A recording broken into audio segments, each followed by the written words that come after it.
साधना में शक्तियाँ अनुभव क्यों नहीं देती हैं। आज एक महत्वपूर्ण विषय पे बात करेंगे कि किसी के पास जब आप जाते हो तो साधना करवाते हैं तो फिर आपको अनुभव क्यों नहीं होते हैं, और अनुभव होते हैं तो किसके अनुभव होते हैं, जानना बहुत ज़रूरी है। और नए लोग हर बार गलतियां यह कर देते हैं।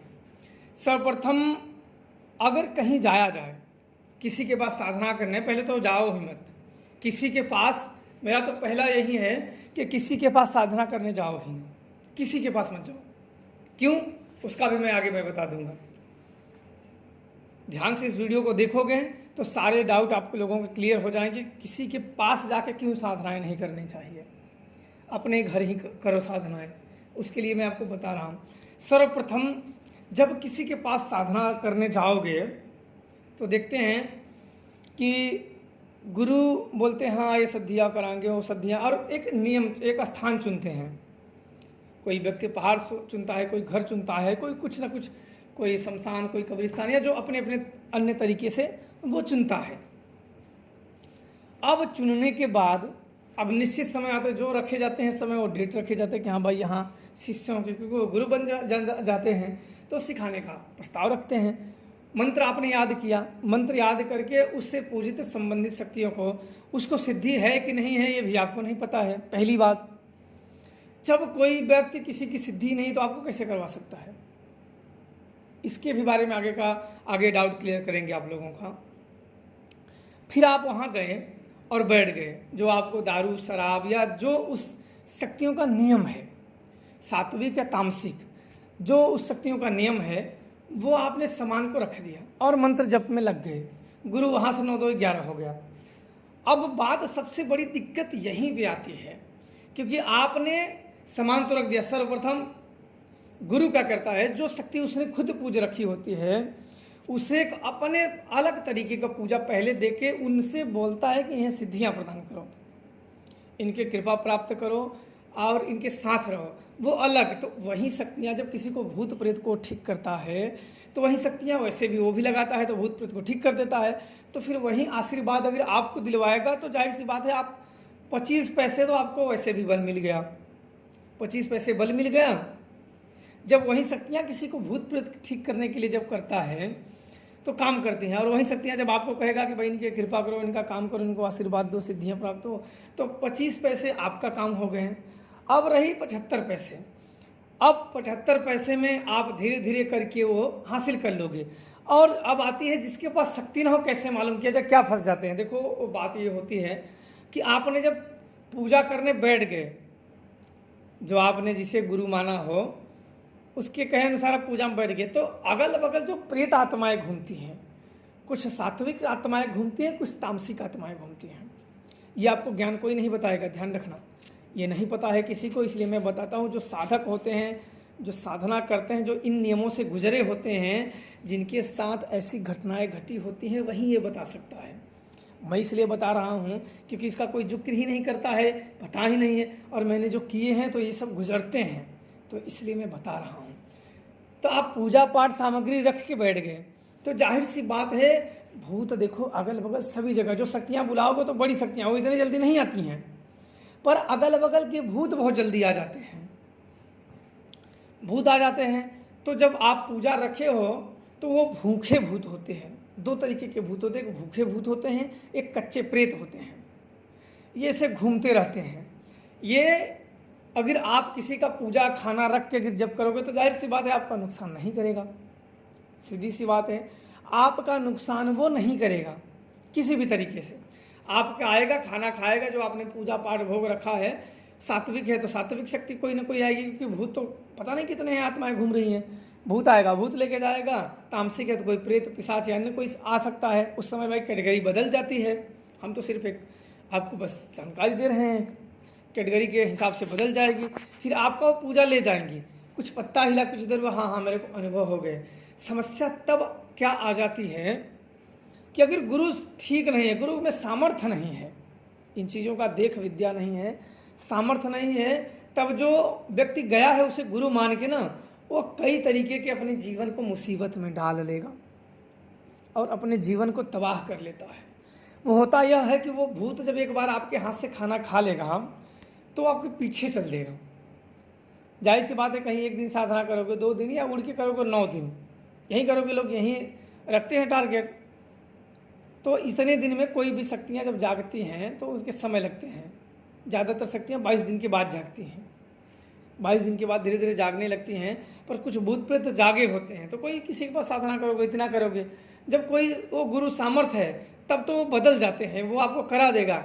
नहीं तो आप भूत प्रेत को जगा लोगे, भूत प्रेत जगा के अपने घर लेके जाओगे पीछे पीछे। फिर देखोगे कि भाई जो साधना करने गया था वो खुद दुखी है। भाई मैं भूत से दुखी, मेरा भूत ठीक नहीं हुआ। क्योंकि प्लस आपके घर तो भूत हैं ही, प्लस आपने ऐसी हरकतें की कि इससे आपके घर में और भूतों की संख्या बन गई। और ये भूत ऐसे हैं कि लोग, मैं तो एक चीज़ बता दूं कि लोग जितने अड्ड बड्ड के मंत्र का षड्यंत्र रच रहे हैं, ये भूत प्रेत उतने ही बलिष्ठ हो जा रहे हैं। उनको अस्तित्व को ये सब सींच रहे हैं। आप देख रहे हो ना कि कितने बाबा निकल रहे हैं और इतने भूत भी निकल रहे हैं। कोई किसी से कम नहीं है। बाबा किसी से कम नहीं तो भूत भी किसी से कम नहीं। आप लोग खुद देखते हो कि कोई भाई 20 साल से बीमार है, 25 साल से बीमार है, तो बीमार व्यक्ति को भाई कहीं भी बोल दो कि भाई ठीक होने के लिए, पुजारी लोग भी दावा करते हैं ठीक करते हैं, भूत भी, मरीज लोग भी बोलते हैं हम कहीं नहीं ठीक हो पा रहे हैं। इसलिए भाई जो दुखी व्यक्ति उसे तो कहीं भी बोल दो जाने के लिए, पर क्यों नहीं ठीक हो पा रहे हैं? क्योंकि अब के लोग शक्तियाँ पाने के लालच में इनके अस्तित्व को सींच रहे हैं। मतलब अस्तित्व का मतलब ये होता है इन्हें जगा रहे हैं, जो इन्हीं के लिए ही मुसीबत पड़ेगी। दूसरे के लिए मुसीबत नहीं आएगी, इन्हीं के ऊपर मुसीबत आएगी। इसलिए कहीं बाहर जाके मत साधना करो, सर्वप्रथम अपने इष्ट शक्ति को जगाओ। अपने इष्ट शक्ति को जगाओ। इष्ट शक्ति को जगाने के बाद अपने घर में ही पूजा पाठ करो। और हुआ तो अपने एरिया में, अपने डीह, जहाँ आपका डीह है, जो आपके गांव का जिम्मेदार है, उस एरिया से बाहर ना निकलो किसी के पास। किसी के पास आपको बता दूं कि यहाँ लोगों के खाने वाले दांत दूसरे होते हैं, दिखाने वाले दूसरे होते हैं। तो अपने डीह की जो सीमा होते हैं उसे क्रॉस मत करो। अपने डीह की सीमा रूपांतक में साधनाएं करो, आराधनाएं करो कि सफलता प्राप्त करनी है तो। अन्यथा आप कितने तोड़ोगे, कितने वेरियर तोड़ोगे, यहाँ शक्तियाँ वहाँ से प्राप्त की हुई भी शक्तियाँ यहाँ नहीं काम करेंगी। क्यों? क्योंकि वहाँ का जो एरिया है वो अलग है। वहाँ के बाद कितने डेह, कितने एरिया डाकने पड़ते हैं। तो यहाँ अगर पा गए शक्तियाँ तो वापस से फिर जगानी होती है। तो बहुत बड़ी ऐसी गलती ना करें कि प्रेतों को और कच्चे भूतों को जगा दिए तो समझो आपने अपने हाथों से अपना सर्वनाश कर लिए। इसलिए कहीं भी साधना करिए तो अपने डीह में रह के करिए और अपने एरिया के गुरु पकड़िए। कोई बुजुर्ग गुरु, अपने गांव के कोई गुरु पकड़िए। मंत्र किसी से भी ले लो, मंत्र किसी से ले लो जिसकी अच्छी पड़ती है, उसे कुछ दक्षिणा के रूप में दे दो। मंत्र का जो ऋण होता है दक्षिणा के रूप में उसे कुछ दे दो, ताकि वो जो ऋण है वो उतर जाए। वो दक्षिणा के रूप में किसी अपने खुशी या उसकी खुशी के अनुसार जो उतना डिमांड करता है, कि आपको अच्छा लगता है तो देना, नहीं अच्छा लगता है तो जय श्री राम करके निकल लो वहाँ से।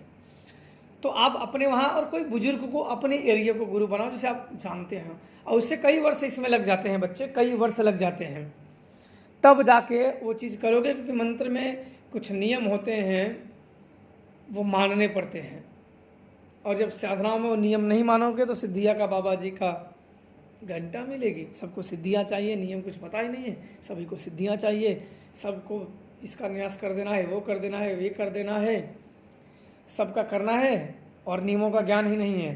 तो नियम का ज्ञान आप लोगों को सर्वोपरि होनी चाहिए। ऐसे भूतों और प्रेतों को जगाओगे तो आप नहीं मरोगे। जगाने वाले तो क्या, आप तो 1 महीना किसी गुरु के पास गए, उससे शक्तियाँ नहीं मिली तो दूसरे गुरु के पास जाओगे, दूसरे के पास नहीं शक्तियाँ मिली तो तीसरे के पास जाओगे, आप दौड़ते रहोगे। पर किसके पास से आपके पीछे प्रेत लग गया कोई नहीं जानेगा। तो ऐसे प्रेतों से अपने जीवन को बचाइए, अपने घर को बचाइए, अन्यथा बहुत मुसीबत में फंसोगे। ये हो चुका है और मैं अपने अनुभव के आधार पे बता रहा हूँ। जगाओगे किसे तो वो तो नहीं जागेगी, पर जाग जाएगा कोई और, जो आपका ही काम तमाम करने के लिए तैयार हो जाएगा। इसलिए सब इतने आसान नहीं होते हैं। कुछ भी करो सोच समझ के करो। भूत अगर पीछे पड़ गया तो ज़िंदगी बर्बाद कर देगा, क्योंकि उसके भी बहुत साथी होते हैं ना। आपके भी बहुत साथी हैं, बहुत मित्र हैं, तो उसके भी तो बहुत साथी हैं।